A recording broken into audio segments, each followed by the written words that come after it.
So, not long now until you guys are going to go out and play your final team challenge. Now, I've loved wandering around the team challenge field this week and having a look at some of your huddles and wondering what you're talking about. Maybe some of you are doing some serious tactical analysis. How are we going to win X's and O's? First person go long, next person go middle. Maybe you're discussing your positions for boot ball or something. I'll go up front, you take defense. Maybe you're checking out the opposition and looking at who the key players are. What do we have to do to beat this team?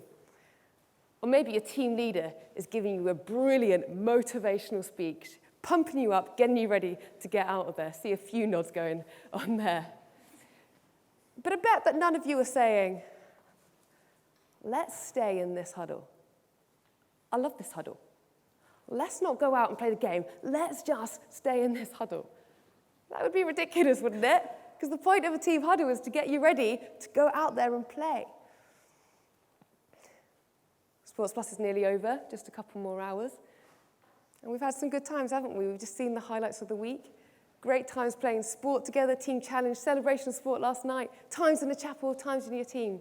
It's been quality. And I wonder how you're feeling now. Maybe like you don't want it to end. Don't take me home. But think of Sports Plus like the team huddle before the game.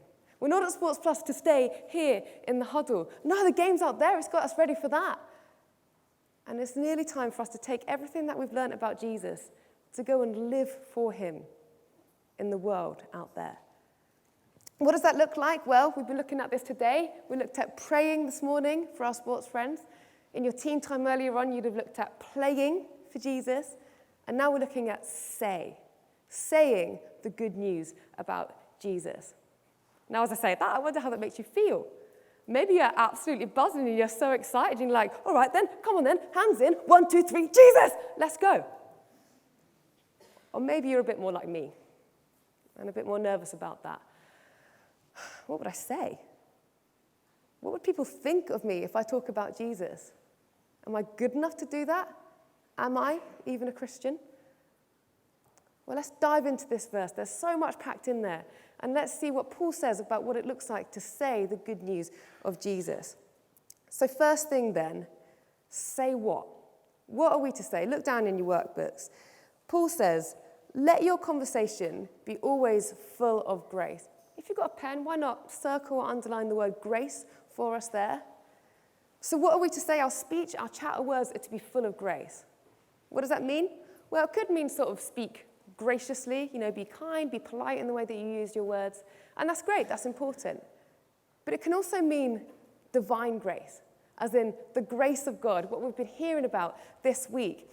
We've heard about a man who has power over disease, power over nature, power even over death.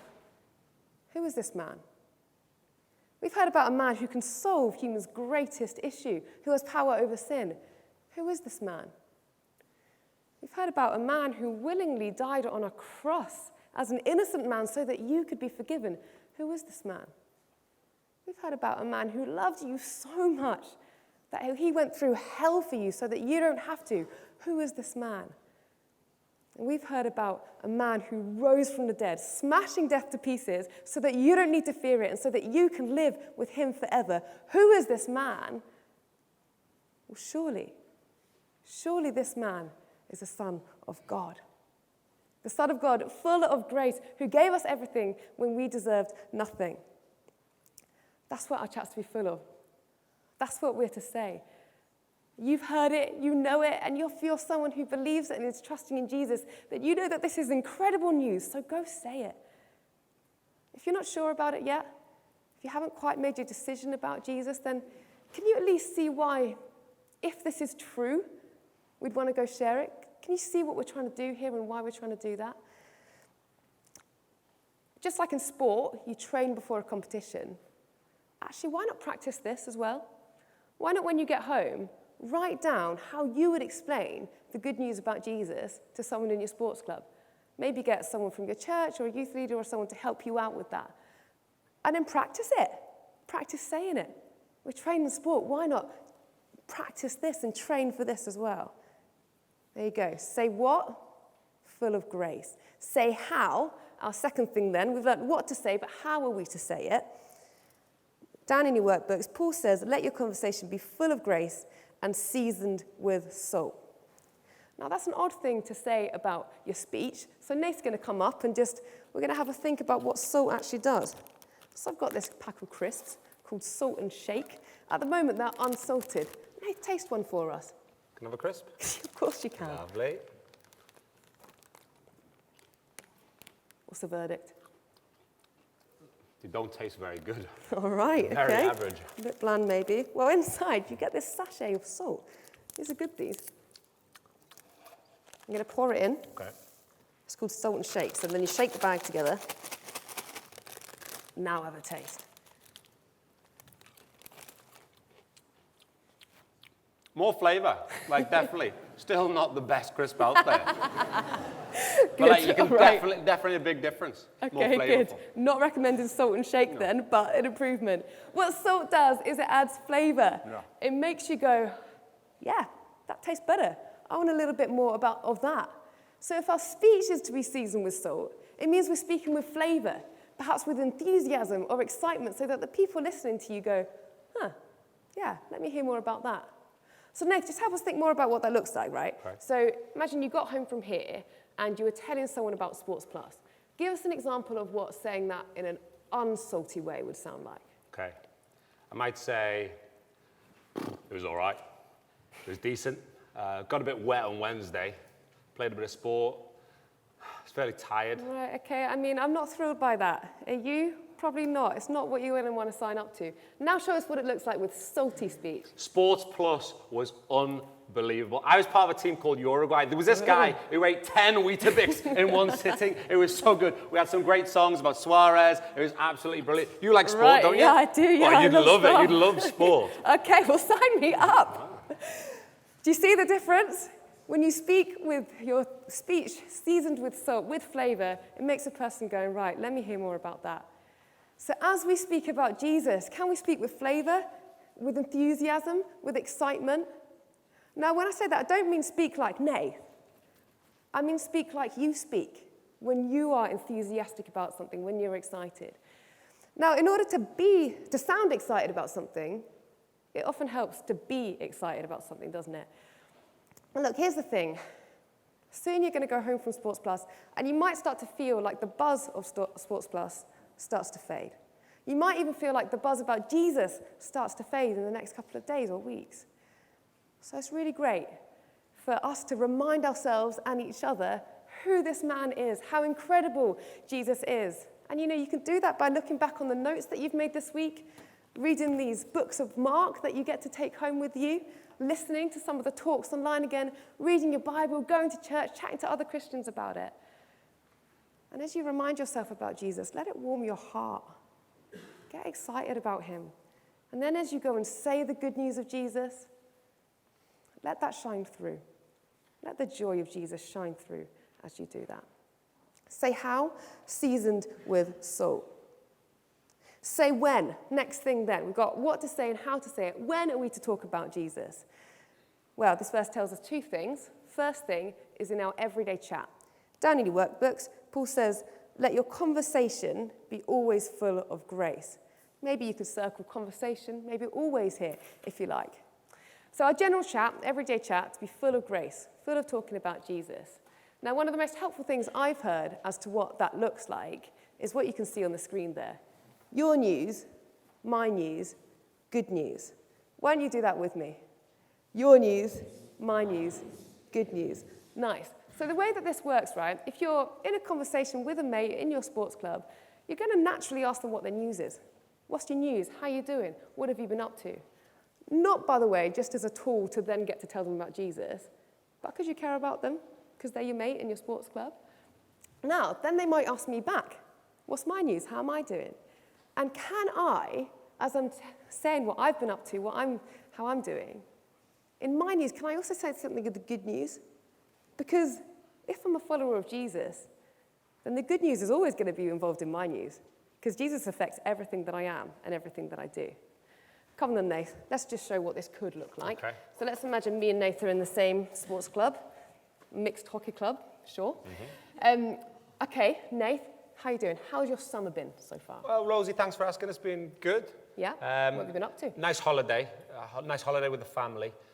Great time together. We went down to Cornwall, lovely beaches in Cornwall. Lovely. It was a good time. Like and actually, my brother, he just had a little baby boy. Oh, really? Yeah, so I became an uncle for the second time. So that was good. That was a lovely part of the summer together. That's nice. What about you, though? How did you get on this summer? What have you been up to? Well, I've actually just got back from a sports camp, actually, a week away with Christians in Sport. All right. And do you know what? It's quality. Every day we played like 5 hours of sport. And we got to hear about this guy called Jesus who claimed to be the Son of God. Now, just see what I've done a little bit of there. As I've said something of my news, I've said something about the good news of Jesus. And what I could do then is ask Nath a question, like, have you heard of Jesus before? Who do you say he is? And then maybe we might get into a conversation. Thanks, Nath. Thank you for your help. Say when, in your everyday chat, your news, my news, good news. When else do we say, what's the second thing in this verse? When somebody asks you a question, look down. Paul says, so that you may know how to answer everyone. And maybe circle answer there. See, Paul's expecting that people are going to ask us questions about Jesus. When we're being wise in the way that we act towards outsiders, as you'd have looked at in your team times earlier in verse 5 just before this, people are going to want to know why. People are going to ask us about it. So when you're not joining in the gossip about that player, when you're respecting the referee, when your language is clean, when you can genuinely congratulate opponents even when they beat you, when amidst the disappointment you can be peaceful during injury because you're trusting in God, when you're mentioning church, when you're mentioning Jesus, people are going to ask you about it. And do you know what? That's brilliant, because then you've got an open door to share with them the most exciting news in the world. Will we be ready? Will we be ready with an answer? Again, like in sport, why don't we train it? Why don't, when you go home, write down all the questions that somebody from your sports club might ask you about the way that you live your life and why you're different. The questions that they might ask you about Jesus and your faith. And then write down how you'd answer them. And then practice it. Again, we train it in sport. Let's train this as well so that we are ready when those questions come. Finally then, say to who? Who are we to say the good news of Jesus to? Well, Paul says, so that you may know how to answer everyone. Maybe circle everyone there. Why everyone? Well, because everyone needs to hear about Jesus. Everyone needs forgiveness for their sins. Everyone needs their relationship with God to be put right again. So who can you tell? Yes, go and tell your family. Go and tell your friends at school. But will you also go to the world of sport? A club that you're already in, full of people who need to hear this good news about Jesus. So will you tell your teammates, your training buddies, your coaches, your physio? Will you tell the people you like and the people you don't like? Will you tell the people who are popular and the people maybe a little bit more on the edges? They all need to hear it. So who can you tell about Jesus? Why not just take 30 seconds now and write down in your workbook, or if you don't have one, think in your head. Think of 3 people who you would love the opportunity to say the good news of Jesus to. Just do that now. 3 people who you'd love to share the good news of Jesus with.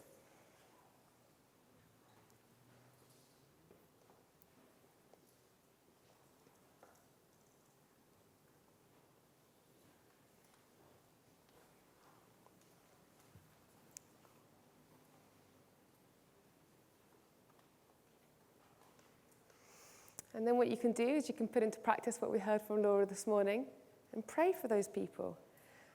Picture them in your head now, picture them in your mind, and imagine coming back this time next year with stories of how they've heard about Jesus and maybe even come to know Jesus. Imagine next year if they were sitting next to you here, thinking about who Jesus is, taking part in Sports Plus. Imagine if this chapel was full of you and your mates who you'd invited along. Who will you tell? As we close then, I wonder how you're feeling. Maybe you're excited about this, maybe you're nervous about it, maybe a little bit of both. But let's just end by remembering who this Jesus is that we are going to go and talk about. Look at your name badges for me. Look at the back of them and look at the memory verse. Why don't we say it together? No need to sing it this time. Let's say it aloud together. So follow me with it. And he is the head of the body, the church. He is the beginning and the firstborn from among the dead, so that in everything he might have the supremacy. For God was pleased to have all his fullness dwell in him. Look, if you're here on this Friday afternoon of Sports Plus, and you're not yet trusting in Jesus, then will you look at him and see how magnificent he is? Sports Plus might be coming to an end, but don't let this be the end of you thinking about Jesus and considering who he is. Will you keep on seeking? Will you let him win your heart and then change your life in the most incredible way forever? And if you're here and you are following Jesus and you have fears about going to say the good news of Jesus Christ to your sports club and to the world, well, again, look at who he is. This is the Son of God with the authority over everything. He even rose from the dead. My fears about sharing Jesus, can he take care of them? Oh, I think he can. Does he have the power to change someone's heart? You bet he does. Does he have the power to give you the words to say? Absolutely. It's nearly time to go home, but you are not alone as you go back to your sports club and back home. Look at who goes with you. So will you go? And will you pray, play, say? Because who is this man? This is Jesus, the Messiah, the Son of God. I'm going to pray, and the band will come up. Father, thank you for Jesus. Thank you for all that we've heard about him this week.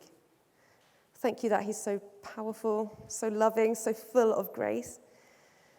Help us to trust in Jesus. May the truths about him warm our hearts so that we can't help speaking about him. May we look to the world of sport, full of people who don't know this great news. And may we be bold. May we go in your power to say the good news of Jesus. And may many, many sports people come to know Jesus. In the name of Jesus, amen.